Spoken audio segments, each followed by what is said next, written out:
Hi, I'm Carol Fitzgerald from ReadingGroupGuides.com, a website from the Book Report Network. I am so excited to welcome you to our 12th annual Book Group Speed Dating program. This is one of our signature events, and we're so glad you joined us today. So many of you have been with us before, but some of you are new to this virtual speed dating. So what are you going to see? With 10 publishers have recorded presentations about the titles that they are excited about, and those will be airing right in the spot where I am right now.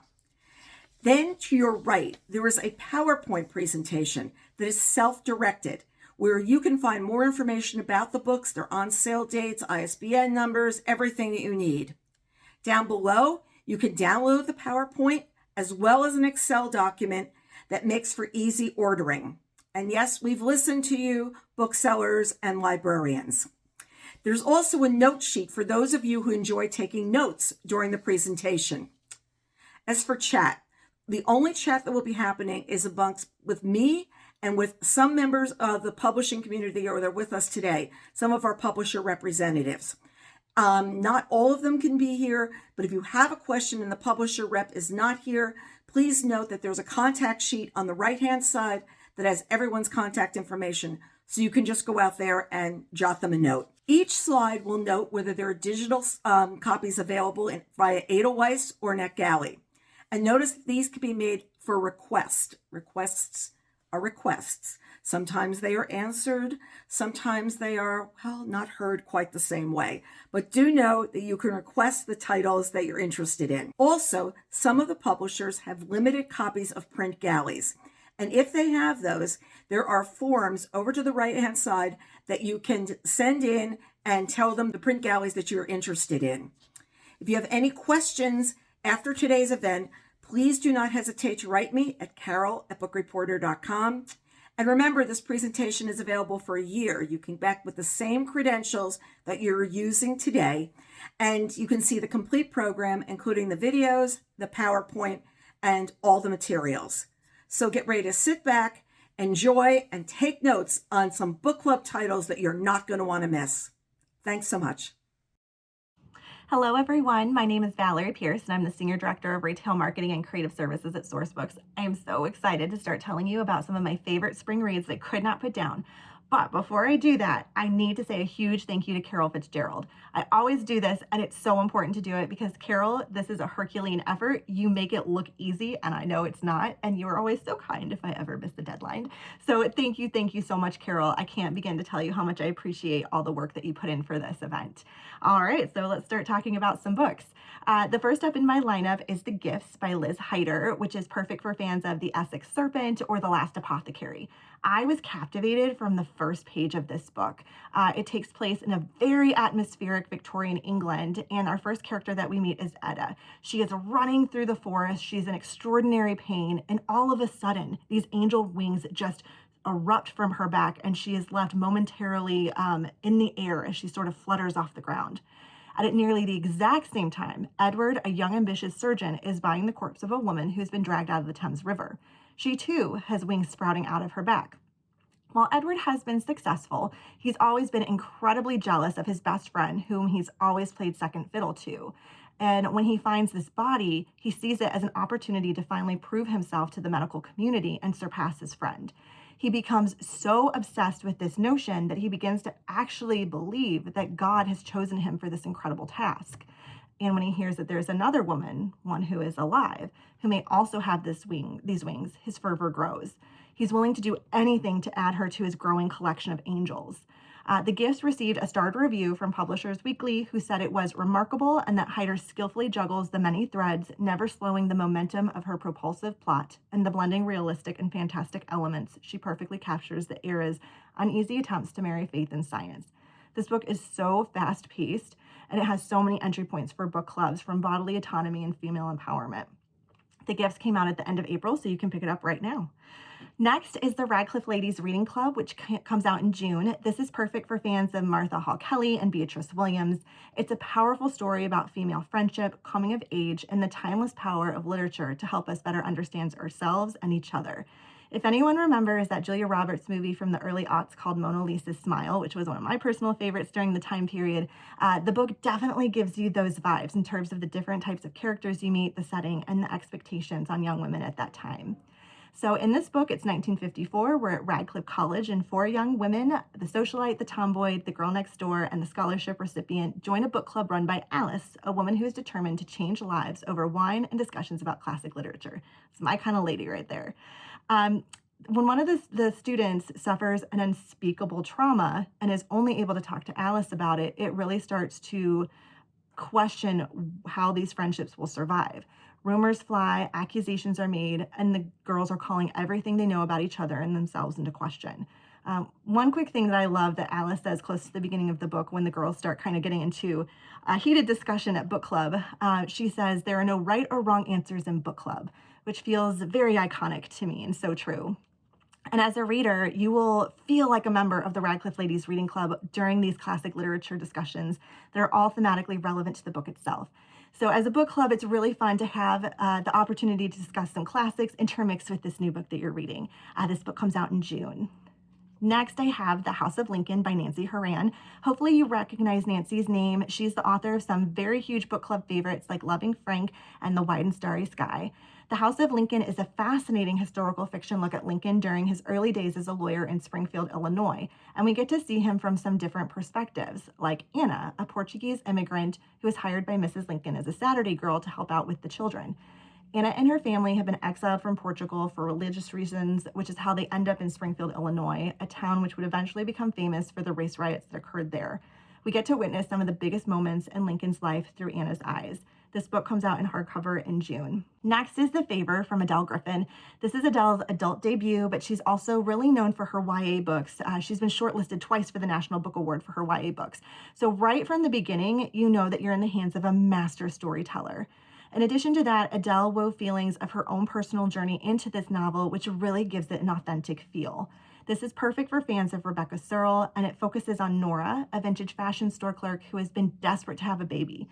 She and her husband have maxed out all of their credit cards, they've emptied their bank accounts trying to conceive, and unfortunately, they've been unsuccessful. And you just really feel for Nora during this time. Adele does such a great job of explaining Nora's feelings as her families and friends tell her, "Oh, we're having a child and we're going to have the life that you want but can't have," and how she tries so desperately to be happy for them while also almost feeling an actual physical pain because she can't have this life that they're going to easily get.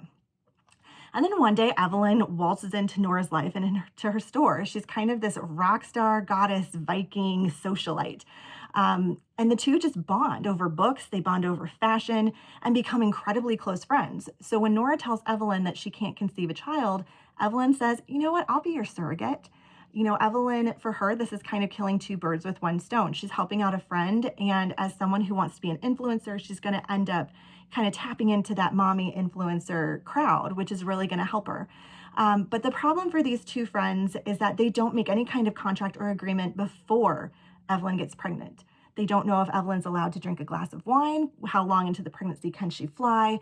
So as you can imagine, the friendship and the pregnancy become fraught very, very quickly. The story is just so beautifully told and touches on a subject that so many women do experience. There's a lot to sink into when it comes to book club discussions with this one, and this is coming out in June. Next is One Summer in Savannah, which is coming out in July. This is a gorgeous debut from Tara Shelton Harris, inspired by the author's friend's experiences. Our main character, Sarah, fled Savannah, Georgia, after she put the man who sexually assaulted her behind bars. She never told the man's family that she conceived a child on the night of that sexual assault, and she's kept her child hidden away from the hometown in hopes that no one will ever find out and try to take her child away. But when Sarah's father becomes ill, she's forced to come back to Savannah, to the friends that turned against her during the trial, and to the family of the man who changed her life forever. When she arrives, she finds herself striking up an unlikely friendship with the brother of her assailant and starts to discover how many lives were changed during that horrible night. This is ultimately a beautiful book about motherhood and forgiveness and what forgiveness means to us in different situations. And one of the things I just really loved about this story is that the main character is a poet and her father is a bookseller. And when they talk to each other, they actually talk using poems. And it's just this great added element I found really touching. And then last, but certainly not least, coming out in August is a Rosemary's Baby-esque story for a new generation of readers. A Delicate Condition starts off with our main character, Anna, lying in bed. A strange woman enters the bedroom, crawls under the sheets with Anna, cups her pregnant belly, and whispers the word, baby, and then leaves as quickly as she came. The story only gets creepier from there. Anna is an aging actress who's finally experiencing the fame and that she's always worked so hard for, and she's also finally pregnant. Navigating both of these situations becomes increasingly difficult as strange things start to happen. Her doctor's appointments seem to disappear from her calendar, crucial medicines go missing, and beyond all of this, Anna is sure that something is very, very wrong, but no one around her believes her. And this is a horror novel, so spoiler alert, something is very wrong. A Delicate Condition comes out in August. And that's it for me and all of my books. Thank you all so much for listening to me. I appreciate you. I appreciate Carol and everyone who is here today. Thank you and have a great, wonderful day. Bye. Hi, I'm Colleen Nuccio, the Senior Marketing Manager at Book Club Favorites for Simon & Schuster. I'm thrilled to be here and be presenting some incredible new books that are perfect for any book club. If you would like to learn more and follow for our monthly picks, you can visit us at simonandschuster.com/book club. Join our Facebook group or follow us on Instagram. Book clubs will be familiar with Lisa C. from Snowflower and the Secret Fan and The Island of Sea Women. And this is yet another captivating piece of historical fiction from C. Inspired by the true story of a woman physician from 15th century China, Lady Tan's Circle of Women imagines the life of this extraordinary woman with C's trademark eye for historical detail and focus on women's experiences and bonds. There will be much to discuss after turning the last page. Christine Pride and Joe Piazza, the acclaimed authors of We Are Not Like Them, return with a moving and provocative novel about a Black woman who finds an abandoned white baby, sending her on a collision course with her past, her family, and a birth mother who does not want to be found. Is being a mother a right, an obligation, or a privilege? Who gets to be a mother, and to whom? And what are we willing to sacrifice for the sake of a marriage, friendship, and our dreams? Book clubs will love diving headfirst into this captivating novel. The Paris Daughter has all the ingredients of a perfect book club pick, ripe with themes on motherhood, female friendship, dreams lost and found, and the impossible decisions women make. This rich historical fiction novel is bursting with easy conversation starters. Best of all, the story is centered around a bookstore, which becomes a touchstone for both protagonists across the Atlantic and across time. It'll be hard to stop talking about this novel. Masterfully blending elements of psychological suspense and true crime, Jessica Knoll, the author of best-selling novel and writer behind the Mila Kunis Netflix adaptation of Luckiest Girl Alive, takes inspiration from a real-life serial killer's attack against a Florida sorority house in 1978 in Bright Young Women. In the aftermath, one of the survivors meets another woman on the hunt for justice, and together their search for answers becomes a rallying cry for sisterhood and tenacity, and explores cultural questions around misogyny, societal narratives, and the right to tell one's story. Best-selling author of the memoir Wild Game, Adrienne Brodeur returns with a smart and compulsively readable novel perfect for beach reads and book clubs. Set against the backdrop of one summer on Cape Cod, Little Monsters is about sibling rivalry, envy, class and power dynamics, and long-buried secrets. Think of it as if Succession were to meet Paper Palace. Little Monsters is perfect for readers of Elin Hildebrand, Miranda Cowley-Heller, and Mary Beth Keane. Beloved New York Times bestselling author Alice Hoffman is back with The Invisible Hour, an enchanting novel about love, heartbreak, self-discovery, and the enduring magic of books. One brilliant June day, when Mia Jacobs can no longer see a way to survive, the power of words saves her. The Scarlet Letter was written almost 200 years earlier, but it seems to be telling the story of Mia's mother, Ivy, and their life inside the community, an oppressive cult in where contact with the outside world is forbidden and books are considered evil. But how could this be? The Invisible Hour is the story of a woman's dream, and it's a novel book clubs will be clamoring to discuss. Thank you so much for joining us today. We're thrilled to share these beautiful and important books. If you'd like to hear more, you can subscribe to our newsletter. We share incredible discussion-worthy books and pick one monthly to read together and discuss at a live book club event. Visit our website, simonandschuster.com/book club, to apply for our ambassador program, request an author to join your book club discussion, and find the latest reading group guides. Hi, my name is Corina Diaz, and I'm so excited to be here today to present to you 6 incredible upcoming titles from Random House. First up, The Wishing Game by Meg Schaefer, the book for book lovers. Think Willy Wonka's Chocolate Factory, but for readers. A reclusive, best-selling children's author suddenly quit writing, but a few years later, he resurfaces with a brand new book and a one-of-a-kind competition that would change the winner's life. They would receive the only copy of his final book. And for Lucy Hart, winning means securing a future that would mean everything to her. But first, she must contend with ruthless book collectors, wily opponents, and a grumpy, but handsome, illustrator. Heartwarming, whimsical, nostalgic, and a tribute to the stories that wrote us. I'm so excited to introduce The Second Ending, a debut novel about second chances, unexpected joys, and the miraculous power of music from Michelle Hoffman. Prudence Childs was once the most famous kindergartner on the planet. She performed at the White House, appeared on talk shows, and inspired a generation, until she realized that she was being exploited by her cruel grandmother and ran away. Now, 48, with her daughters away at school, Prudence agrees to compete on a wildly popular dueling pianos TV show. Her new spotlight captures the attention of her ex-husband, who uses the opportunity to blackmail her over a long-buried secret. If she doesn't win, she won't just be a musical failure. She'll also be bankrupt and exposed in front of millions. Her on-air rival, Alexei Petrov, a young internet sensation with a massive audience and a dreamy Russian accent, has problems of his own. As they both prepare to face off on stage, the retired prodigy and the exhausted wonderkin realize that the competition is their chance to prove to their bad exes, tyrannical family members, and most importantly, themselves, that it's never too late to write a new ending. Fans of books like Lessons in Chemistry and Where'd You Go, Bernadette are sure to enjoy this novel. Next up is A Most Agreeable Murder by Julia Seals. When a wealthy bachelor drops dead at a ball, a young lady takes on the decidedly improper role of detective in this action-packed debut comedy of manners and murder that Kirkus calls irreverent, satirical, and oh, so much fun in its starred review.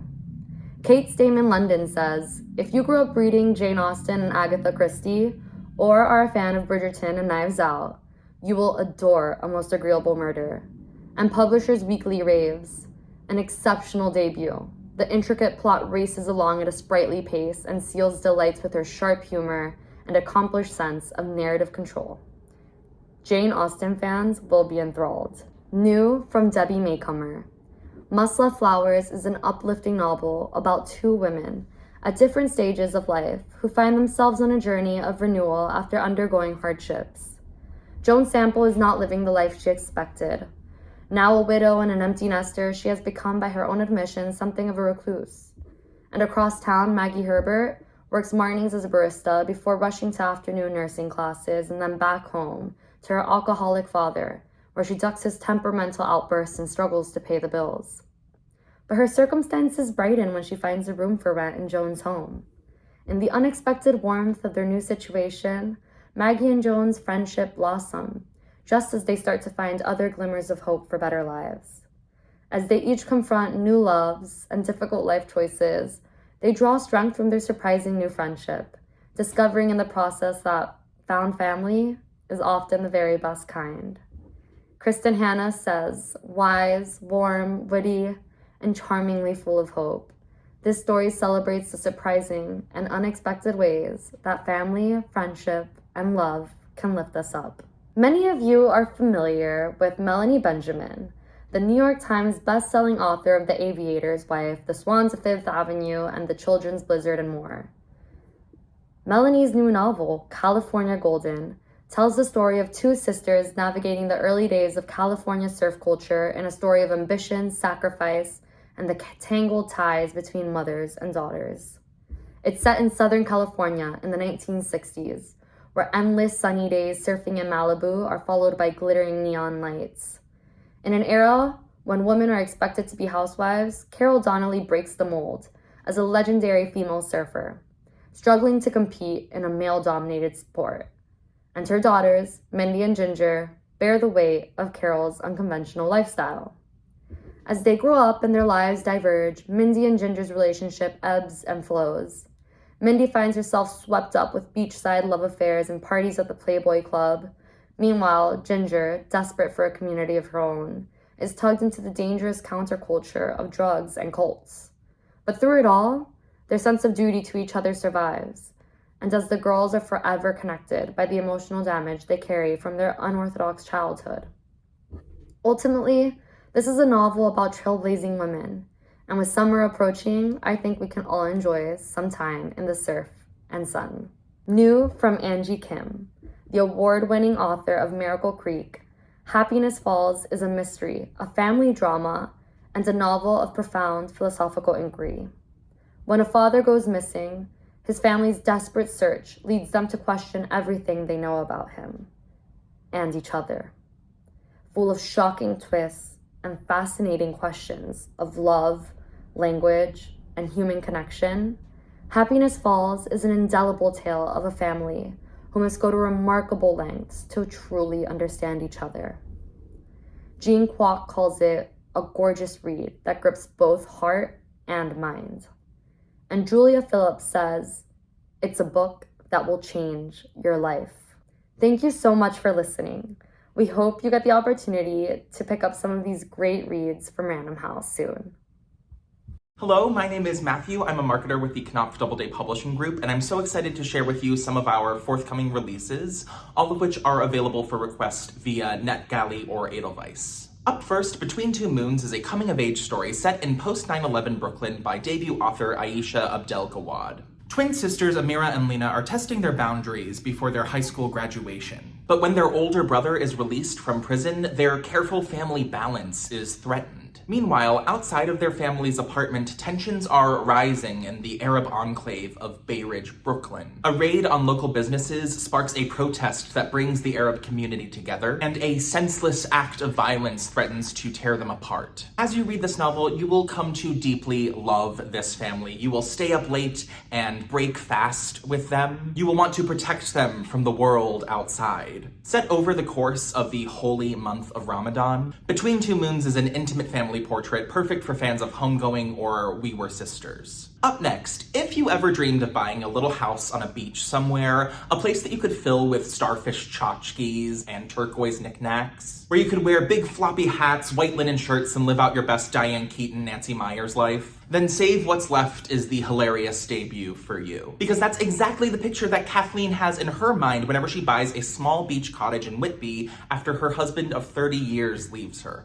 Kathleen is ready for that idyllic beach life, but she quickly finds herself embroiled in small-town politics. Suddenly caring about parking restrictions, whether or not the beach sticker should be on the front or the back of the car, how long it took for her to drive to the Chowder Festival. She goes from newcomer to local and then becomes the worst kind of person. She becomes a beach person. Consider Save What's Left as your un-beach read. It is a debut novel that pulls back the curtain on life in a beach town and reveals the true cost of a pretty view. Up next, let me tell you about Do Tell, a scintillating, page-turning debut novel from beloved Parnassus bookseller Lindsay Lynch. It's the golden age of Hollywood, and failed actress turned gossip columnist Edie O'Dare is writing out the final year of her contract when an up-and-coming starlet hands her a note alleging an assault from an A-list actor. When public opinion holds more sway than facts and truth, Edie's poison pen holds great power. And what she chooses to do next will have huge consequences for the careers and lives of all involved. There are parties and gowns, courtroom drama, backlot brawls, the Hollywood canteen, and the spilling of oh so much tea. Do Tell engulfs you in the glamour of the 30s and 40s in Hollywood, while raising issues of fame and power that still resonate today. Up next, they refer to themselves as Las Madres, a close-knit group of women who, with their daughters, have formed a family of friendship and blood ties. From the award-winning author of the beloved memoir When I Was Puerto Rican, Esmeralda Santiago's Las Madres is a powerful story of family, but it also tackles topics of race, faith, sex, shame, disaster, disability, and community. It moves between Puerto Rico in 1975 and the Bronx in 2017. In the first timeline, we follow Luce, an aspiring dancer who faces a sudden personal tragedy but finds comfort in the closeness of friends. In the second timeline, we meet Luce's daughter, who is trying to piece together the forgotten parts of her mother's life. With this found family, they all together try to return to Puerto Rico, but natural disasters intervene. Ultimately, Esmeralda Santiago has written an emotionally rich novel that chronicles the lives and loves of 5 women and the secret that holds them together. Up next, so you've fangirled over Ferrante, devoured Dietlefsen, and binged Berlin. So I guess it's time for your next literary obsession. Helen Garner is an absolute legend in Australia, penning fiction and nonfiction that explores everything from love and marriage to longing and sex, crime, murder, addiction, infatuation. But this Joan Didion of Australia has not had a major US publication until now. The Children's Bach launches a huge multi-book publication program for Helen, starting readers off with an irresistible story about a content family seduced and unraveled by 80s counterculture. The novel follows Dexter and Athena Fox, who with their 2 sons live in the suburbs of Melbourne. As they travel deep into the bohemian underground, unbound by routine and driven by desire, they come to realize their journey might start to fray the bonds that holds their family together. Last but not least, 10 years ago, Knopf published Ayanna Mathis's debut novel, The 12 Tribes of Hattie, which was selected as an Oprah's book club pick, and about which Oprah said, "I can't remember reading anything that moved me in quite this way besides Toni Morrison." With her new novel, The Unsettled, Ayanna Mathis reaffirms that comparison. Set in the midst of the racial and political turbulence of the 1980s, The Unsettled shifts between Philadelphia, where a young mother, Ava, struggles to protect her 11-year-old son from forces that threaten to engulf them both, to Bonaparte, Alabama, where Ava's estranged mother is determined to try and keep their tiny town in the hands of its Black families. The Unsettled is a gripping, transportive, multi-generational novel about legacy, about the difficulty of making a fresh start, and about the universal hunger to find a home in this world. This book is perfect for fans of Tayari Jones, Britt Bennett, Louise Erdrich, Layla Motley, and of course, Toni Morrison. So that's it from me for now. Thank you so much for listening, and I hope you have the opportunity to request and read all of these fantastic titles. Hi everyone, I'm Randy Chan, and I'm the Director of Channel Marketing at HTP Books. A big thank you to Carol Fitzgerald and her team for this wonderful event. I'm going to start off with The Housekeepers by Alex Hay. And the best way to describe The Housekeepers is that it's Downton Abbey meets Ocean's 11. The setting is the grandest house in Mayfair, a home that is packed with treasure and glitter. But this house has secrets. And one day the respected housekeeper is dismissed from her position and she leaves in humiliation and disgrace. But Mrs. King is no ordinary housekeeper. She's a descendant of con artists and thieves, and she's not going to leave without a trace. She's going to exact revenge on this house, and she's going to do it on the night of London's grandest ball. So while high society is gathering upstairs, Mrs. King is downstairs with a group of women robbing the house of every possession. But this is more than a robbery, because by the end of the night, Mrs. King is going to expose the secrets of this house to everyone. This is the Edwardian heist novel that the world has been waiting for. It's by a debut author in England who wrote his dissertation on female power in the royal courts. It will appeal to thriller readers, cozy mystery readers, historical fiction fans, readers of The Maid and The Lost Apothecary, books that have a feminist edge with a great sense of revenge and justice and just desserts. We have a big marketing campaign rolling out, and we hope you love The Housekeepers as much as we do. And on to Women of the Post by Jashonda Saunders. It's a World War II novel, and though we know this is a crowded market, you do have to check out the blurbs we've already received from Honoré Fanon Jeffers, Jacqueline Woodson, and the legendary Alice Walker. Women of the Post is a fresh perspective on World War II history. It's about the pioneering Black women of the 6th 888 Battalion who made history by sorting over 1 million pieces of mail overseas for the US Army. The author was inspired to write this book when she read the obituary of Alice Dixon and learned that she was one of the few surviving members of the 688 Battalion. And that led her to researching and learning more about the other women who served. And the whole novel has a league of their own feel to it, highlighting the camaraderie between these women during a very unique point in history. The author, Jashonda Saunders, is an ongoing contributor to Oprah magazine. She's a former Obama administration political appointee, and this novel is gaining a lot of buzz already. On to Bellies by Nicola Dinnan.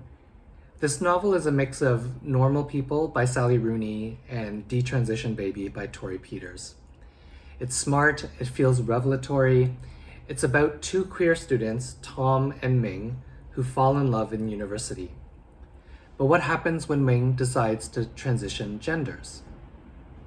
In this novel, we follow Tom and Ming from London to Malaysia to New York to Cologne, but more important than the physical journey is the emotional journey of a couple who truly face uncharted territory in a relationship. This is proof that good fiction can connect with readers in profound ways. The author trained and practiced as a lawyer before leaving law to focus on writing. And on Edelweiss, we've posted a beautiful and honest letter from her where she says, and I quote, "Transitioning opened me to a life I hadn't fully comprehended I needed. It also came with other gifts, a new honesty to my writing, as well as the confidence to admit to myself that I did, in fact, want to be a writer." We're big fans of this novel, and happily so is one famous actor and activist, Elliot Page, who recently posted on her Instagram, and I quote, "Nicola is an astounding writer, and the book is smart, hilarious, and deeply moving." And on to one of our biggest books this fall, a future Indie Next and Library Reads pick, we hope, and here's why. What You're Looking For Is in the Library by Michiko Aoyama is about an enigmatic librarian in Tokyo. And when people visit her library, she always asks the same question of them. What are you looking for?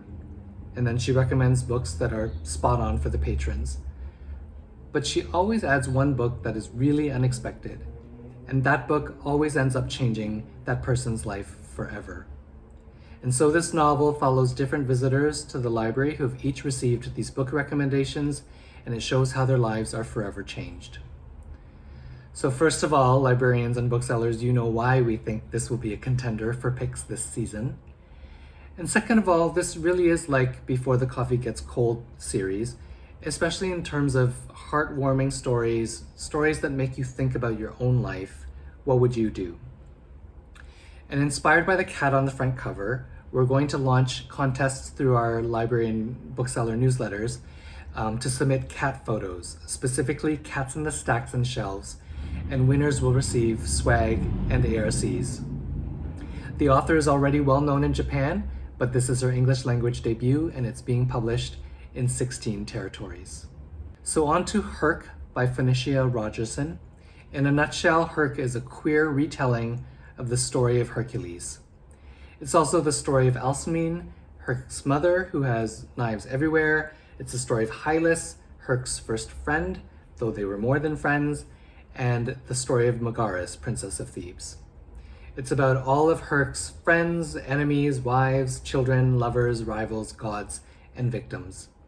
It's perfect for the Greek geek in all of us, and of course it comes at a perfect time when we're seeing the exploding success of retellings like Circe, The Song of Achilles, A Thousand Ships. So it feels ready-made to be a big bestseller this fall. And finally, Hush Harbor by Anise Vance. There are some novels you remember forever, and this is one of them. It's about an unarmed Black teenager murdered at the hands of the police, and protests start to erupt across the country. And in Bliss City, a resistance group launches a full-scale rebellion by taking control of an abandoned housing project and renaming it Hush Harbor. So in this novel, we follow 5 characters throughout this uprising. The read is haunting, provocative, heart-pounding, and tender all at once. It presents a high-stake world, and it asks the question, what might an actual war against white supremacy look like?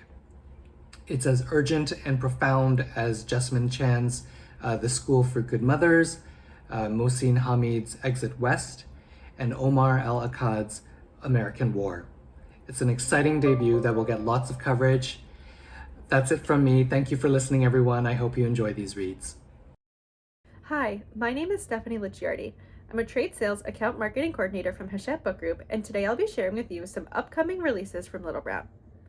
The Imposters by Tom Rackman is a puzzle of a book with a memorable protagonist.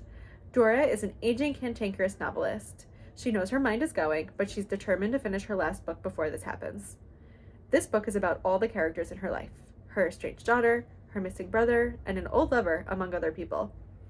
This novel takes readers globetrotting from Australia to LA, New York to India, and beyond. As you get to know Dora, she'll remind you of the protagonist of Frederick Bachman's A Man Called Ove. The Imposters is a clever, entertaining novel that makes the perfect book club read that'll have you gripped until Dora snaps that final, unforeseen piece of the puzzle into place. If you loved Rackman's The Imperfectionist, you'll be sure to love his new novel too. Taking on some of the biggest subjects that fiction could take on, Son House by David James Duncan is an epic comedy about our ability to connect to the infinite, how love fits into everything, grappling with death, and other internal conundrums life has to offer. This novel follows the life stories of about half a dozen men and women as they try to figure out how to live a good life in modern America. A man whose mother dies on his 5th birthday, bequeathing him a lifetime of rage and disbelief. A woman who takes on Sanskrit studies and Eastern religion in college. A man who finds transcendence in the mountains of Montana. A woman who loses herself in music and Buddhism, and a Jesuit priest who gives up the collar. Son House is about how they all come together to create something bigger than themselves. With Son House, David James Duncan continues the search for meaning and love that he began in his acclaimed novels, The River Wye and The Brothers K. This stunning novel illuminates the contemporary American West through the lens of Eastern wisdom and the unpredictable, vast yearnings of the human heart.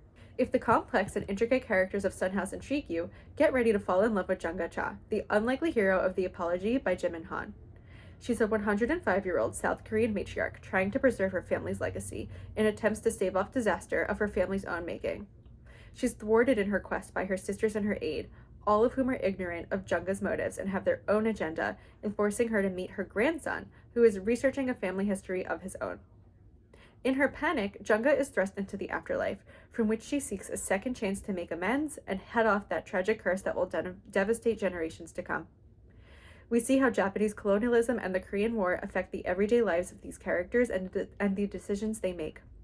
Over the course of the novel, Jung Cha learns that while we think we are making the best decision and choices for our family, we must step back and allow people to choose their own journeys.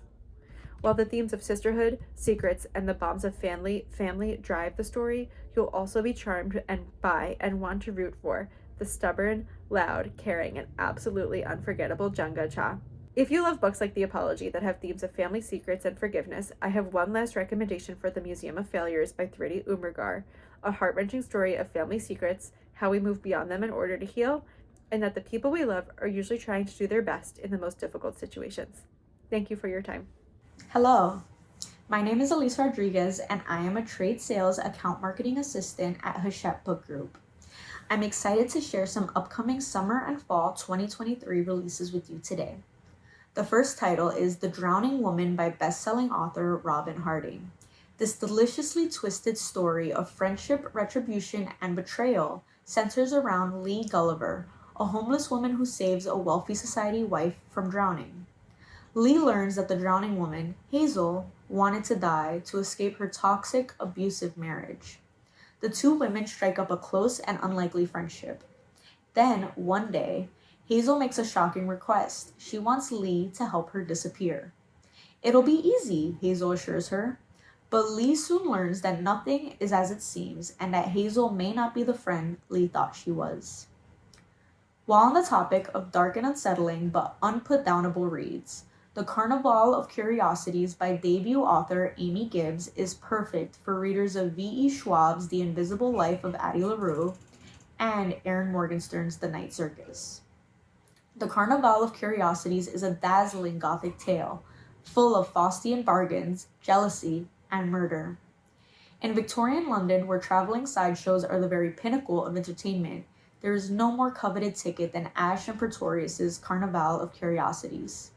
For a select few, however, the real show begins behind the curtain. Rumors abound that the show's proprietor, Aurelius Ashe, is more than an average magician. It's said that, for the right price, he can make any wish come true. No one knows the truth of this claim better than Lucien de Lucifer, the Carnival's star attraction. Born with the ability to create fire, he's dazzled spectators since he was a boy. Odilon Rose, one of the most notorious men in London, comes calling with a proposition regarding his young and beautiful charge, Charlotte, that Ashe has no choice but to accept. The stakes grow higher as Lucien finds himself drawn to Charlotte and her to him, an attraction that spurs a perilous course of events. Grave secrets, recovered horrors, and what it means to be family come to a head in this vividly imagined spectacle, with the lives of all those involved suspended in the balance. Another upcoming debut that we are excited about is The Sun Sets in Singapore by Kehinde Fatipe. Based on the author's own experiences, The Sun Sets in Singapore tells the stories of Dara, Amaka, and Lillian living the glamorous expat dream in Singapore, until their carefully constructed lives are upended by a handsome and mysterious new arrival. Dara is a workaholic lawyer from the UK who is on the brink of partnership at her firm when Lonnie, a privileged new hire from Geneva and a fellow British Nigerian, is assigned to what should have been her career-making case. Amaka is a sharp-tongued banker from Nigeria who finds herself navigating a painful family dispute, a flirtatious workplace romance, and a spiraling shopping addiction all at once. Her instant attraction to Lonnie jeopardizes the last shred of stability that she has. Lillian, a pianist turned trailing spouse from the US, is desperately trying to stay in Singapore after her marriage comes to a messy end. She takes a low-paying job at a language school and has a chance encounter with Lonnie, a man who is inexplicably and possibly the spitting image of her late father, triggering a grief that she spent a lifetime suppressing, leading to an obsession that imperils everything and everyone around her. Forced to confront the ghosts of their past, Dara, Amaka, and Lillian soon learn that unfinished history can follow you anywhere, no matter how far you run from home.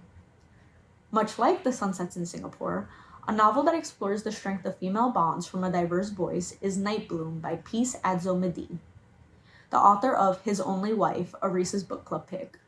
This highly anticipated, page-turning, immersive novel is about secrets and friendship set in both Ghana and America. That is all. Thank you for your time. Please feel free to reach out with any questions, and I hope that you enjoy the reads.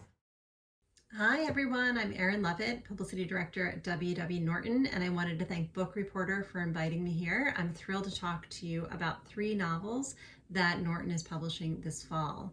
Many of you may have read or seen the buzz surrounding Vauhini Vera's debut novel, The Immortal King Rao, which I publicized last year.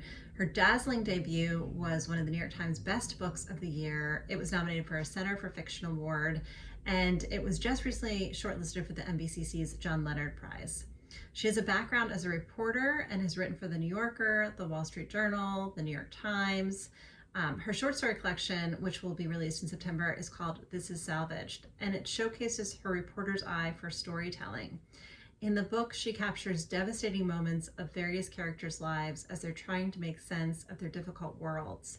In the title story, an experimental artist takes on his most ambitious project yet, which is to construct a life-size ark according to the Bible's specifications. These stories are vivid, daring, and utterly devastating. In my 20 years working in publishing, I don't think I've had so much lined up for a book before we even have galleys available. You can expect to see Vauhini doing events across the country this fall, and I'm certain you'll be seeing the book reviewed everywhere. I really hope you'll pick up her short story collection, This Is Salvaged. The next book I wanted to talk to you about is Anne Enright's book, The Wren, the Wren. Anne Enright is one of Norton's most decorated fiction writers. She's been awarded the Man Booker Prize, she's been awarded the Andrew Carnegie Medal for Excellence, and she was given a Lifetime Achievement Award from the Irish Book Awards. Her new novel is called The Wren, and it is set in Ireland. It is about the inheritance of trauma and the enduring love across 3 generations of women. At the center of these 3 women's lives, as there always seems to be, is a man. His name is Phil McDara, and he's a famous Irish poet. His poetry is sprinkled throughout the book. It is, of course, actually written by Anne, and she told me recently that she wrote these poems in a fever dream during her pandemic isolation. After Anne wrestled with the character of Phil, his granddaughter Nell arrived on the scene. Nell exists in the novel as a refreshing, modern voice where everything in her life may, and sometimes does, go terribly wrong, but the ride is glorious. Anne has said that she invented the character of Nell in order to love her. Her mistakes may be banal or terrible, but they are her own, and her voice, full of verve and wit, holds much of Anne's hope for the future. The book has a 3-part generational structure, which is so beautifully done. Anne is truly a genius when it comes to crafting fiction. I hope you'll get a chance to experience her talents this fall when you read The Wren. Please contact me if you want a copy. I'm happy to send you one. And finally, I wanted to talk to you about Bonnie Jo Campbell. Bonnie has been a finalist for the National Book Award and the National Book Critics Circle Award, so you may be familiar with her work. If you haven't yet gotten lost in one of her books, then her new novel, The Waters, which Norton will publish in October, is a perfect place to start. This is a book that's full of powerful female characters. The matriarch is an herbalist who has healed generations of women. Her youngest daughter, Rose Thorne, is at the center of the story, as is Rose's daughter, who is known by the name Donkey. Rose has left Donkey. She was just a baby, so Donkey has grown up wild in this island community off Michigan, and she spends her days waiting for her mother, Rose, to return. She's unaware of the family secrets that have kept her mother away, and slowly they're revealed to us as the reader. Bonnie herself has lived her whole life outside of Kalamazoo, and she's someone who writes beautifully about a world that's wild and that she knows intimately. The novel, in fact, is loosely inspired by her granny, who for over half a century made her home on a small island on the St. Joseph River. My hope is that after reading Bonnie's book, you can gaze into this deep pool and see a glimpse of yourself in its turbulent surface. I really, really hope that you'll read all 3 books, that you'll contact me, that you'll let me know what you think, that you'll cover them, that you'll share them, that you'll talk about them on social. Anything you can do to help these books thrive in this world would be wonderful, and we appreciate you and thank you for everything you do always. Hi everyone, my name is Diana Tramontano and I'm the publicity manager here at Zibby Books. I'm so excited to share upcoming novels for your book club consideration. The first one is Super Bloom by debut author Megan Tatey. This is set in an iconic Vermont spa following the main character, who's a massage therapist, Joan Johnson.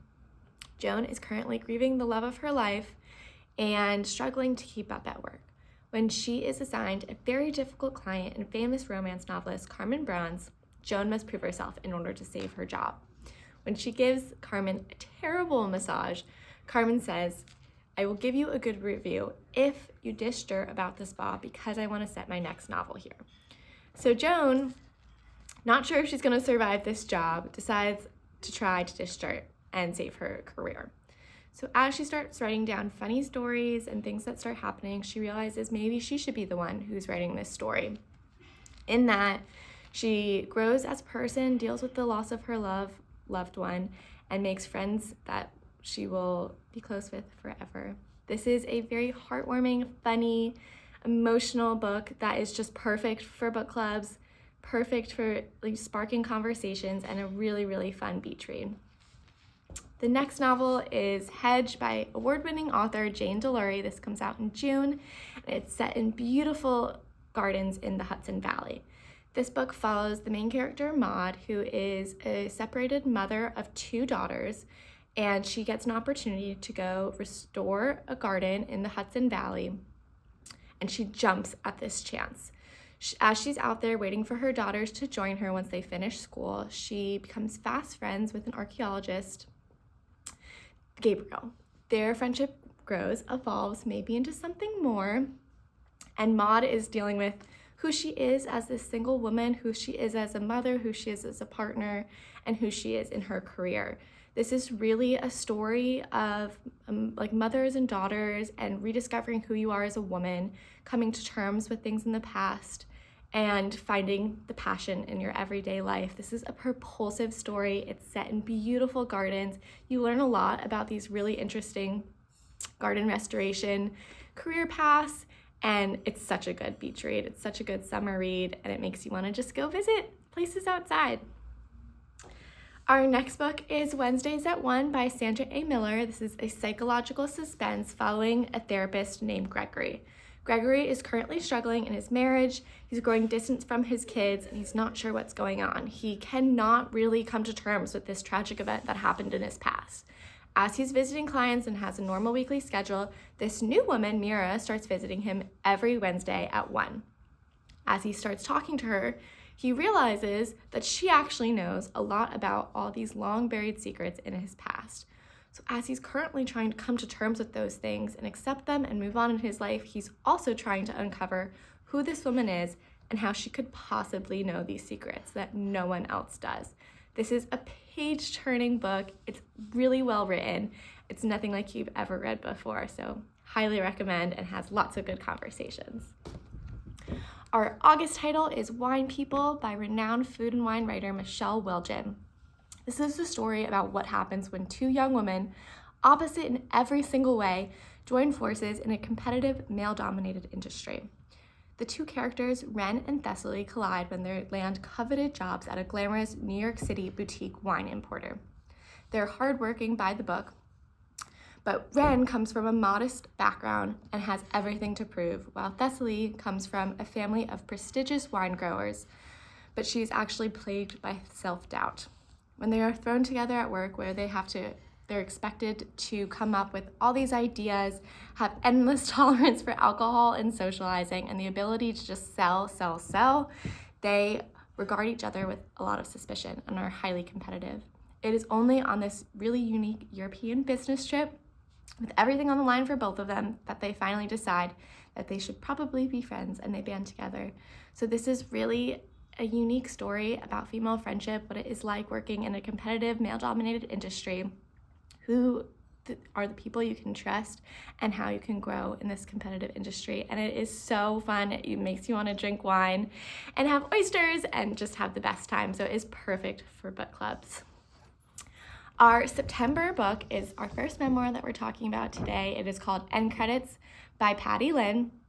Patty Lynn was a screenwriter for huge TV shows like Freaks and Geeks, Friends, Desperate Housewives, and Breaking Bad. After Patty had wanted to land this extremely coveted job, she literally stood in line to be in the audience of the Late Night with David Letterman. A few years later, she finally landed a job in the writer's room. She earned her seat, and unfortunately, she was the only woman, and especially the only Asian American woman. So while Patty was trying to prove herself and be in on all this important stuff, she was really struggling with this male-dominated industry, again, being the only woman, being the only woman of color, and really trying to get her voice heard.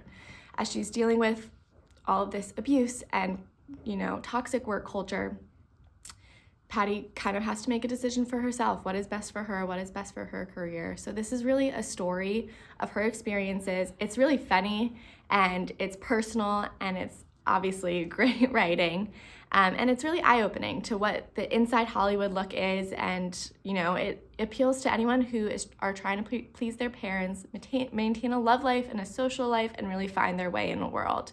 And really it all comes down to listening to who you are and what your inner voice is telling you.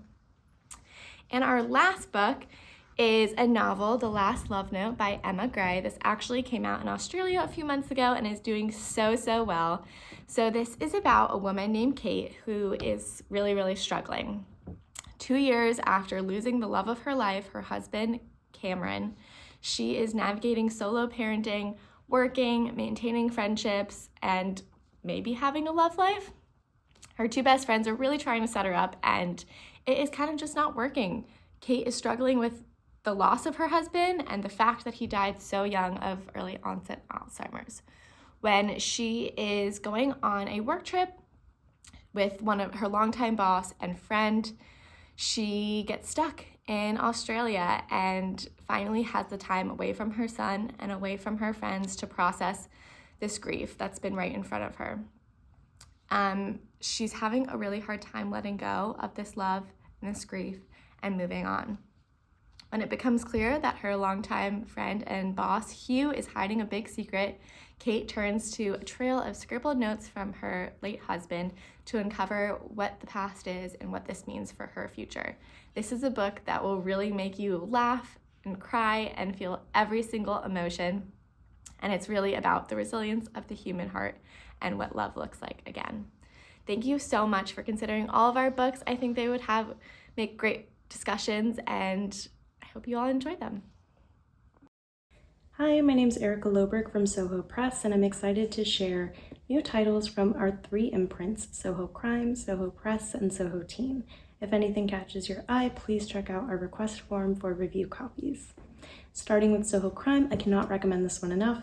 Shutter is the debut novel from Indigenous author Ramona Emerson, who's an award-winning Dene filmmaker in New Mexico. Just released in paperback, Shutter was longlisted for the National Book Award for Fiction, a finalist for 2 Penn Literary Awards, a nominee and winner of multiple crime fiction awards, and heartily recommended by NPR, Oprah Daily, Tommy Orange, and many more.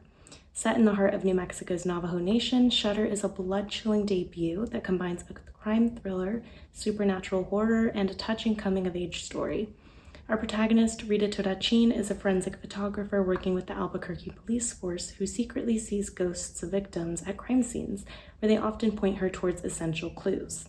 As helpful as that sounds, Rita is often harassed by these spirits, and her ability has ostracized her from her community because in Navajo culture, death and spirits are really taboo. In Shutter, Rita encounters an especially persistent ghost who demands Rita's help in delivering justice, and we follow Rita's dangerous journey while peeking into her life through flashbacks from her upbringing on the reservation. Fans of Stephen King and Jessica Jones alike will find something to love in this spooky, beautifully written mystery about a young woman making sense of her identity and place in the world as she searches for the truth behind a young mother's death. Pick this up if you love nuanced mysteries, ghost stories, and Indigenous fiction. Next, in June, we're publishing a new book from Catherine Buettner, who's the award-winning author of Alcestis, a queer twist on a classic Greek myth that we're actually reissuing this fall in paperback, so keep an eye out for that. Buettner's new novel, Killingly, is historical fiction, gothic mystery, and dark academia all wrapped up into one, with major queer overtones and true crime appeal as well. Set in 1897 New England at Mount Holyoke College, Killingly is an immersive feminist mystery inspired by the real-life unsolved disappearance of a student named Bertha Mellish. In the novel, Bertha is known as kind of the oddball, reserved girl, and she has a best friend named Agnes, who's a scholarly loner who dreams of being a doctor. These 2 young women have a deep bond where they've created a world of their own together in a time in history when their dreams are considered pretty radical. At the beginning of the book, Bertha goes missing, and her family, their doctor, and a PI all arrive to search for her. To everyone's suspicion, Agnes, who seems like she would know the truth, is being very tight-lipped. As everyone searches for Bertha, we glimpse into her life and relationships and find many unpredictable and shocking moments and surprises, including, spoiler alert, there's a major queer storyline with some of the characters here. Folks who've been chomping at the bit for a new Donna Tartt novel will love this twisty, lavish mystery that provides an engrossing portrait of late 19th century academia, family trauma, and feminism. Next is Soho's biggest book of 2023, The Secret Hours, is a standalone thriller by Slow Horses author Mick Herron. If you're a fan of Soho Crime, you're probably familiar with Terrence Slough House novels about a group of disgraced British MI5 agents. It's a really smart, hilarious series full of thrills, sly political commentary, vivid characters, and a lot of tongue-in-cheek moments that make them really fun to read. And the series was actually recently adapted into the show Slow Horses from Apple TV+, starring Gary Oldman as the irascible Jackson Lamb. But back to The Secret Hours, this is a standalone espionage novel that begins in present-day London when the British Secret Service is under investigation. When a top-secret buried case file comes to light, we're taken back to a classified operation in 1994 Berlin that ended in tragedy and scandal and whose cover-up rewrote 30 years of MI5 history. The story that unfolds is a riveting and poignant thriller that delivers all the humor, action, and deft plotting that fans of Mick Herron love. If you haven't read Mick Herron before, The Secret Hours is a perfect introduction to his witty, laugh-out-loud, and incisive writing style in a tightly wound spy thriller. If you have read the Slough House novels, then you'll be excited to know that The Secret Hours includes an epic reveal about some favorite series characters, so you definitely won't want to miss this one. Next, at the end of summer, we have a delightful mystery by Three Bags Full author Leonie Swan. The Sunset Years of Agnes Sharp, translated from German by Amy Bojang.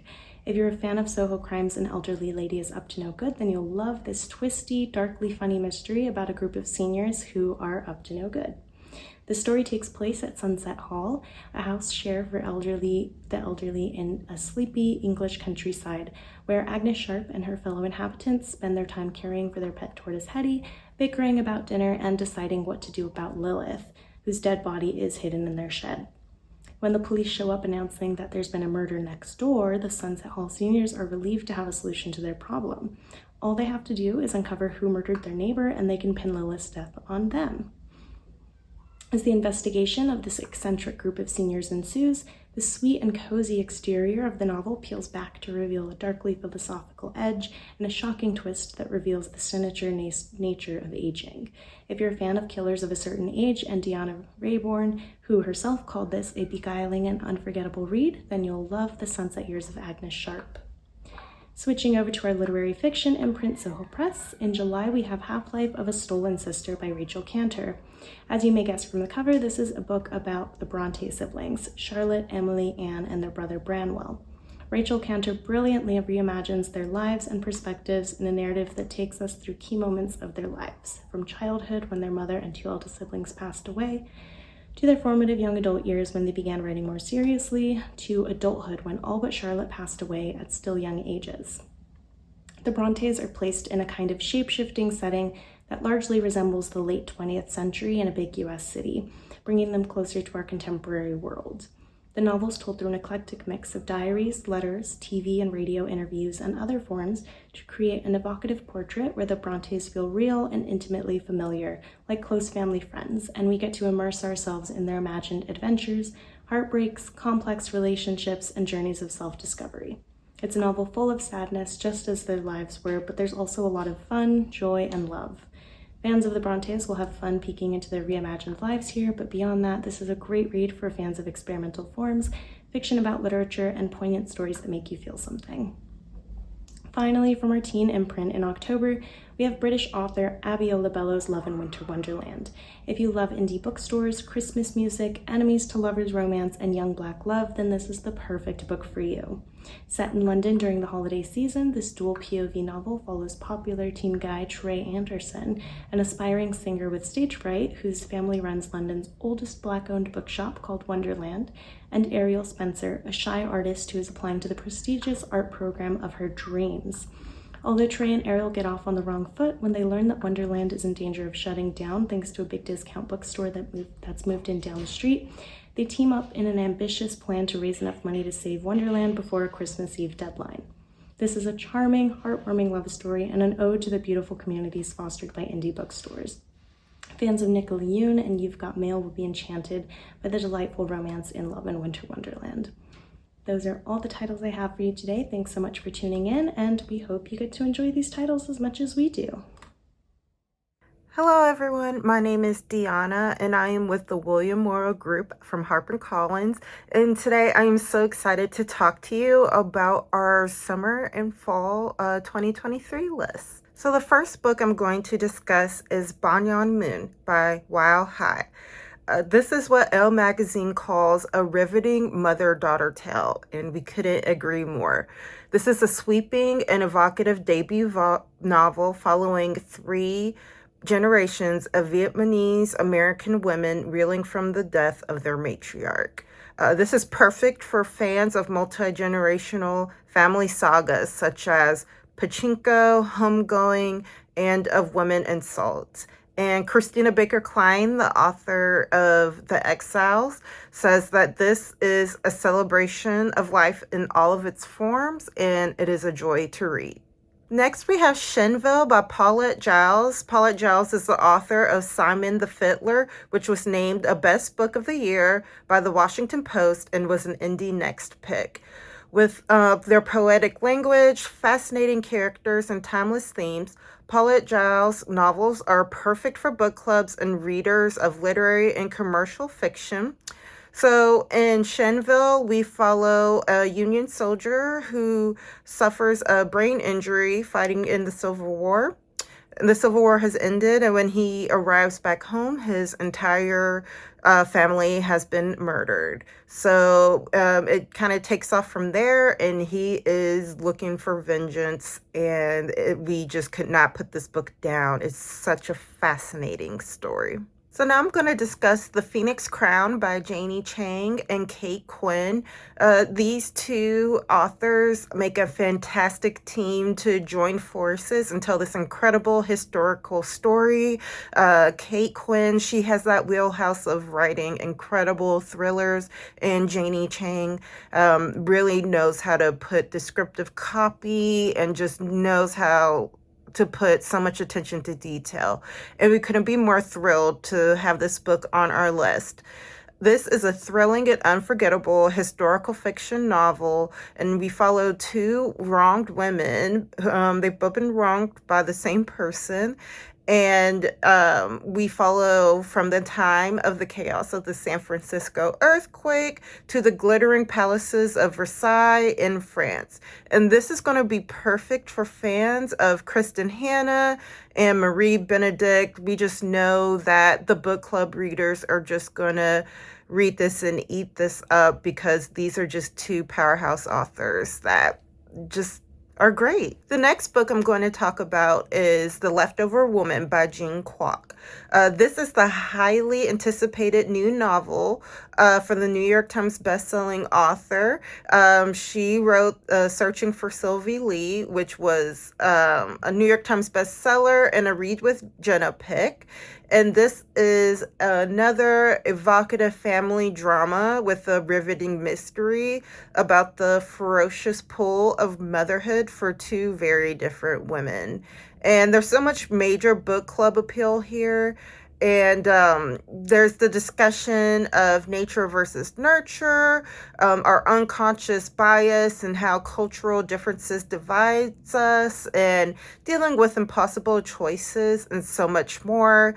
This is set in New York City, and it shows two different experiences between the upper class and those that are struggling to make ends meet. And a lot of people, this is Jean Kwok's best book yet, which if you loved Searching for Sylvie Lee, then I don't know what more. She just keeps getting better every time. And this is perfect for fans of Little Fires Everywhere, Ask Again, Yes, White Ivy, and The Last Thing He Told Me. The next book I am going to discuss is The List by Yomi Adoki. So this is told in such a sharp and witty way, where we follow a character who is an editor-writer for a feminist magazine, and she is engaged, and a month is left until she's supposed to get married, and there's social media allegations against her fiance and many others, and it just takes off from there. We really could not be more excited for this. Yomi is a star in the UK, and this is going to be her breakout book here in the US. This is definitely for fans and readers of My Dark Vanessa, of White Ivy, and just that really literary but book club fiction type of novel that we just know once you start this book, you're just gonna have to finish until the end. We can't wait for you guys to read this one. The last book I am going to discuss is Everything Is Not Enough by Lola Ahmadi Ackerstrom. Lola Ahmadi Ackerstrom is the author of In Every Mirror She's Black. And in Everything Is Not Enough, we follow three of the characters from her debut novel, which was named a GMA Buzz pick, and it was an Apple Books pick, and an Amazon editor's pick. So lots of buzz for her first book, and we're really excited for her second, her follow-up. And she's back again in her wheelhouse. This is a story that lots of readers will enjoy. So we follow three Black women in Sweden. And we follow their stories as immigrants and what it means to be Black and foreign in a country that is known for its progressiveness. Lola's writing is so highly readable and really discusses issues of motherhood, mental health, friendship, romantic love, and personal growth. All right, so that was our list, and we hope you are just excited about these titles as we are, and we cannot wait to hear what you guys think of them. Weren't those presentations terrific? We love the enthusiasm that the publishers bring to their presentations and sharing their titles with you. And we hope that you found titles that you want to read and encourage others to read, discuss, and lead discussions about. Many thanks to our publisher sponsors, without whom this program would not be possible. We appreciate their enthusiasm for working with us and all the work that they put into this. We always say that this presentation is special because of what each of them bring to it as well. Remember to reach out to the publishing contacts if you have any questions after this event is over. They're listed over on the right-hand side on the publishing contact sheet. Remember, the presentation is available for a year, so you can come back with the same email that you used to log on today. Perhaps share it with some colleagues. Perhaps refresh yourself over some of the details you might have missed during the presentation. Thanks to our producer, Jordan Hickman, who did a fabulous job of editing all these videos to come together to make it look like a seamless looking presentation. Thanks to our editorial director, Tom Donadio, who used his usual eagle eye laser focus to make sure that all the materials that you see below and all the leave behinds have been reviewed and everything is copacetic. We'll be back to you with our next program in November 2023. Until then, happy reading and thanks so much for joining us.